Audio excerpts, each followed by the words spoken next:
경계선지능 청소년들은 다른 심리정서적인 어려움을 동반하는 경우가 많아요. 연령이 높을수록 부정적인 경험이 쌓이기 때문에 정도가 심해집니다. 예를 들면 ADHD나 우울증, 틱이나 불안장애, 자폐 스펙트럼이나 조현병 등의 다양한 정신건강 문제가 함께 나타날 수 있고, 처음에는 한 가지만 어려움이 생겼다가 점점 상처가 깊어져서 여러 가지 진단이 나오는 경우도 있어요. 실제 사례를 보면서 이해해 볼게요.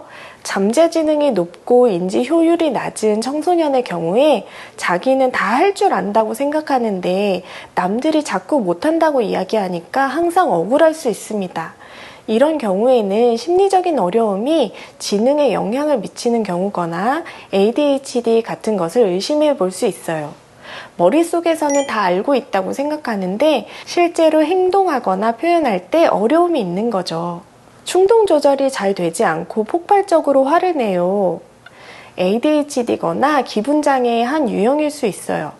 어쩌면 단순한 사춘기일 수도 있겠죠. 같은 증상처럼 보이더라도 감별 진단이 필요합니다. 원인이나 상황, 증상에 따라서 다른 진단이 내려지기도 하고, 다른 진단이 내려지면 치료 방법도 달라져야 되기 때문에 섣불리 판단하기보다 전문가의 도움을 받는 것이 좋습니다. 지능검사의 총점이 사람을 100% 표현하지 않습니다. 경계선지능인은 조기에 발견해서 맞춤형 개입을 하면 지능이 올라갈 수도 있고요.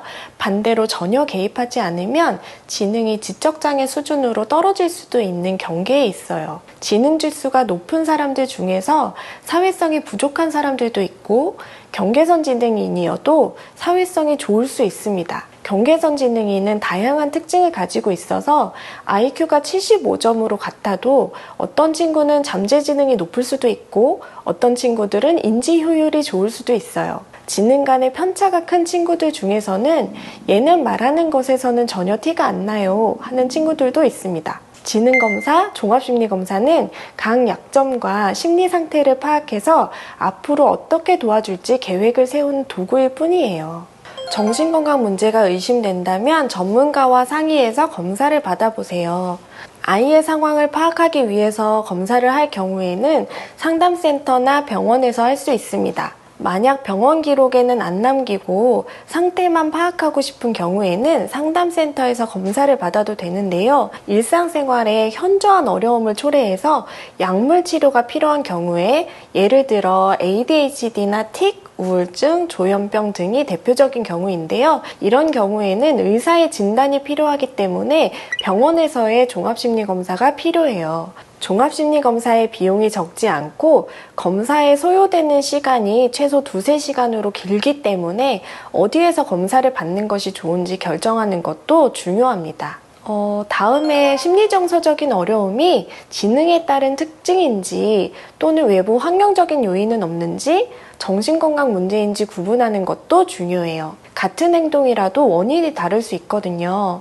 예를 들어서 수업 시간에 집중을 하지 못하는 게 경계선지능 때문인지 또는 ADHD 때문인지 불안이 높아서인지 등에 따라서 개입 방법이 달라질 수 있습니다.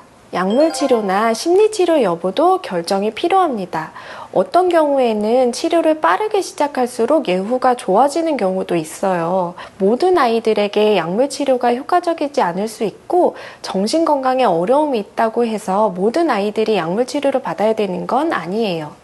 하지만 일상생활에 현저히 어려움을 초래할 경우에는 약물 치료를 고려해 보셔야 합니다. 실제 ADHD는 치료의 시기가 빠를수록 효과가 좋다는 연구 결과가 있어요. 정신과 약은 복용하는 사람에 맞춰서 약의 종류와 용량을 조율하고 적응도를 관찰하는 시기가 필요합니다. 그래서 처음에 병원에 가셨다면 최소 3개월 동안은 약 복용을 유지해 주시는 게 좋아요. 또 하나 중요한 점은 긍정적으로 스트레스를 푸는 방법을 배워야 한다는 겁니다. 스트레스가 다 나쁘기만 한 건 아니에요.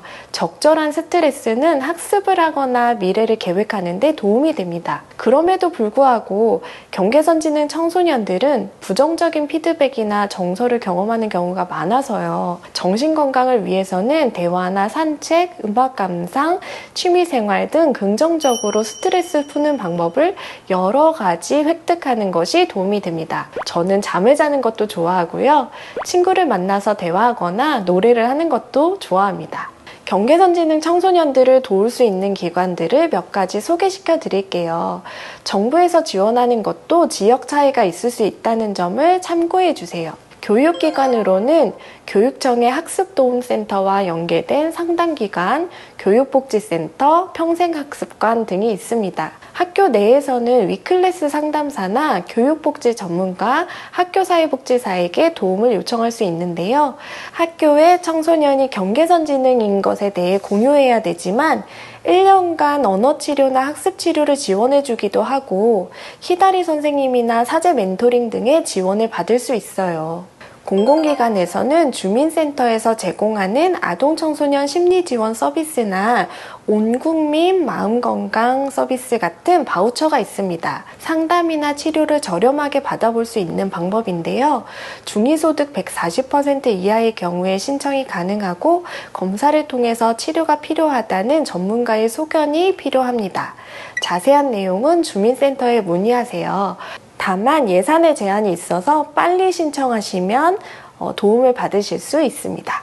복지기관으로는 종합사회복지관이나 장애인복지관, 청소년 상담복지센터, 정신건강복지센터, 지역아동센터 등이 있는데요.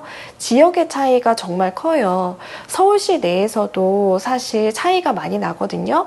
우리 지역의 상황은 어떤지 꼭 찾아보셔야 됩니다. 서울에 사시는 분들은 서울특별시 경계선지능인 평생교육센터와 구로구, 노원구, 서초구, 중랑구에 있는 평생교육지원센터도 같이 알아보세요.